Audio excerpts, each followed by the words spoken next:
katalase berdasarkan pengaruh pH dan suhu. Yang perlu kalian ketahui adalah pH dan suhu itu nanti adalah variabel bebas, terikat, atau variabel kontrol. Variabel bebas. Kenapa variabel bebas? Karena nanti suhu dan pH yang akan mempengaruhi, ya kan? Mempengaruhi apa?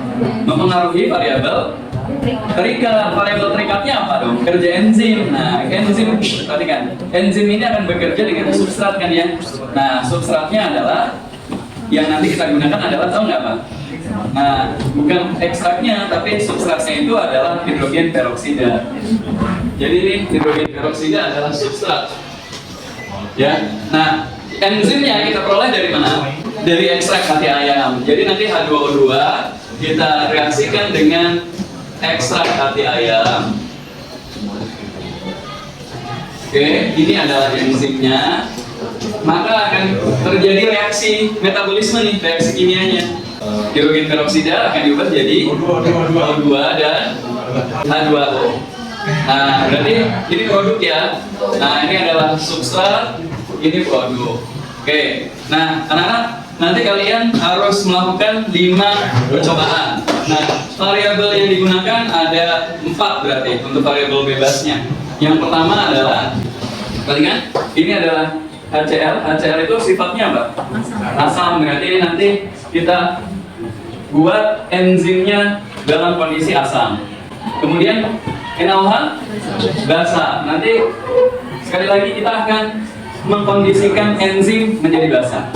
Nah, kalau yang ini berarti variabel terikatnya, variabel bebasnya yaitu apa?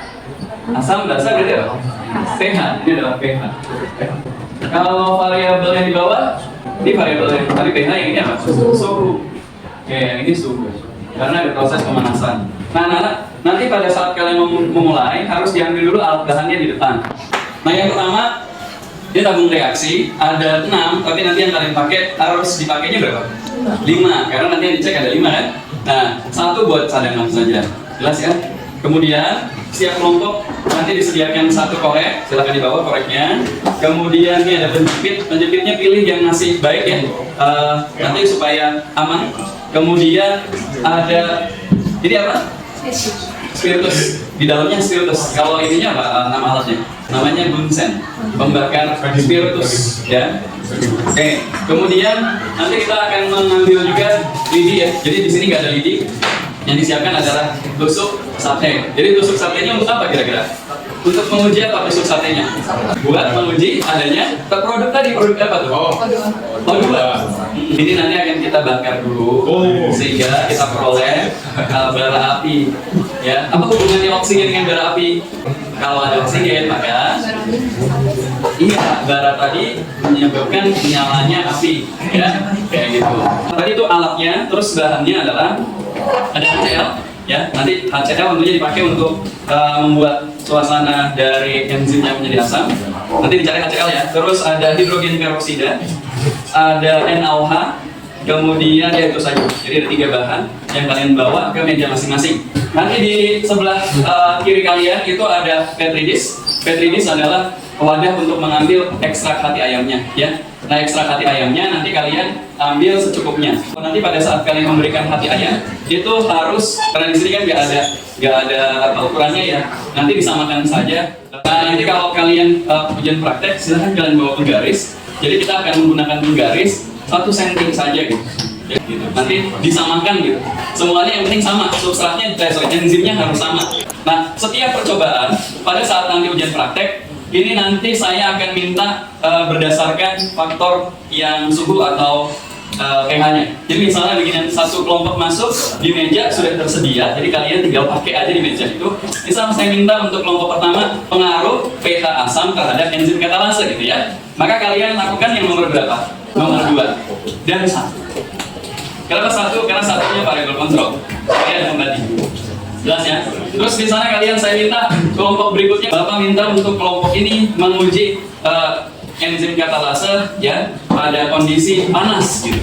Berarti yang kalian lakukan nomor 4 dan 1 gitu ya. Yang nomor 1 itu adalah variabel kontrol, di mana ini pH dan suhunya sesuai dengan kondisi ruangan.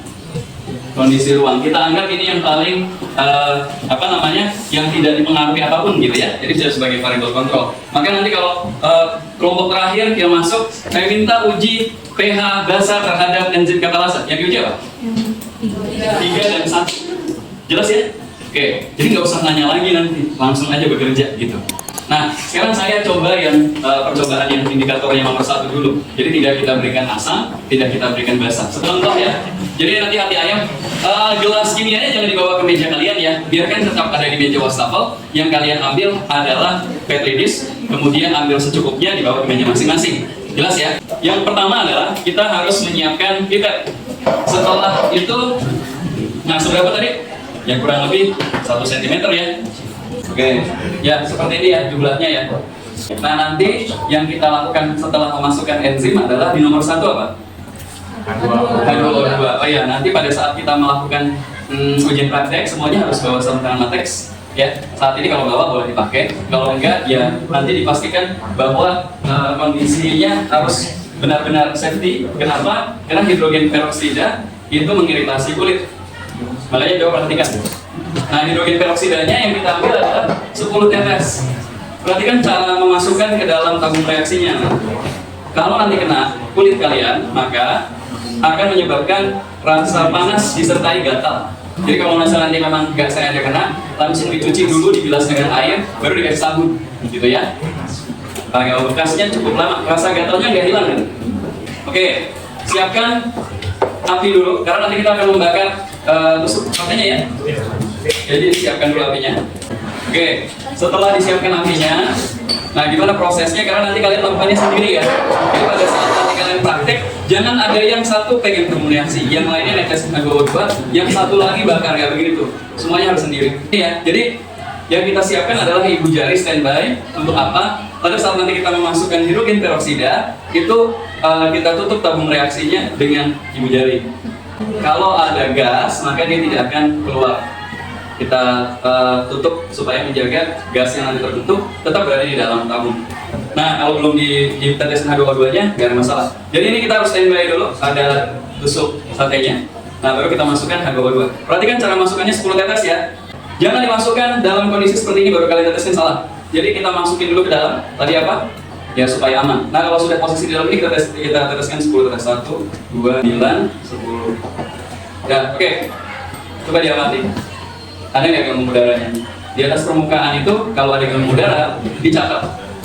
Kalau kalian perhatikan di sini ada, maka ditulis ya. Nanti dicatatnya di tabel pengamatan. Oke, kalau sudah tentukan apakah banyak, sedikit atau tidak ada gitu ya. Nanti ditulis di tabel. Langkah selanjutnya adalah kita menyiapkan bara api. Oke, ini bara apinya ya. Jadi bara api kita siapkan, terus dimasukin ke dalam. Ya, saat dimasukkan ke dalam, mati. Ingat, ini bara apinya tidak dicelupin ya. Kalau dicelupin sudah pasti mati ya namanya. Jadi dimasukin ke dalam tabung reaksi, terus ya nanti apa yang terjadi pada bara api. Kalau sudah dicatat. Nah, seperti itu prosedurnya. Jelas? Nah, nanti pada saat kalian lihat di sini, misalnya tidak ada gelembung gas. Kalau tidak ada gelembung gas, sudah pasti tidak ada oksigen kan? Ya sudah, di strip saja, tidak perlu diuji apinya. Jadi misalnya gini, tabung 1 jumlah gelembung udaranya tidak ada sama sekali, kita strip. Untuk mempersingkat waktu nggak usah dibakar. Jadi kalian bisa langsung fokus yang kedua. Jelas kan kalau nggak ada gelembung udara berarti nggak ada gas. Ya, ini nggak mungkin ada. Contohnya yang barusan. Tapi kalau ada walaupun sedikit dicatat. Berarti tulisnya pakai tanda plus 1. Jadi tanda plus 1 ini sedikit. Kalau tanda plusnya 2 sedang, 2 ya. 2 sedang, 3 banyak. Gitu ya. Terus kalau bara api kalau sedikit, kalau di sini tidak ada ya kasih strip.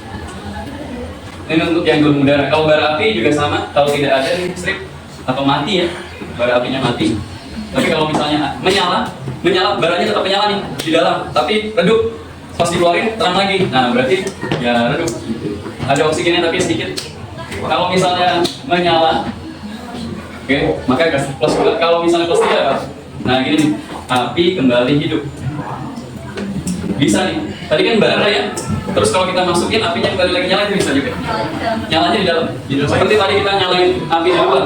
Jadi kondisinya yang tadinya dalam bentuk bara api, kemudian dia menyala lagi seperti ini. Ini bisa. Maka kita anggap banyak oksigennya. dikasih tanda +3. Jadi di dalam itu dia justru menyala gitu. Setelah kita matikan baranya, nyala lagi apinya. Itu bisa. Jelas ya? Jadi kalau kalian sudah memasukkan nanti tabung reaksi, masukin dulu ke air yang sudah direbus. Nanti pakai timer 3 menit. Kalau sudah 3 menit bisa diuji langsung pakai mobil peroksida. Dia dibakar, tapi direbus. Ya dimasukin aja tabung reaksinya. Itu berarti untuk yang nomor 4 ya. Untuk yang nomor 4. Semua bahan yang sudah digunakan yang bentuknya padat dibuangnya ke tempat sampah. Kalau yang bentuknya cair, silahkan buang ke wastafel, ya. Kemudian setelah membersihkan alat, ya oke, dipastikan semuanya disikat dulu dengan sikat kawat ya, dengan sabun, terus dilap dengan tisu yang disediakan. Nanti ujian praktek itu akan membantu sekali teman kalian yang masuk selanjutnya. Dan tentu nilai membersihkan alat juga ada poinnya. Kalau yang asal-asalan, itu saya juga akan kurangi. Jelas ya?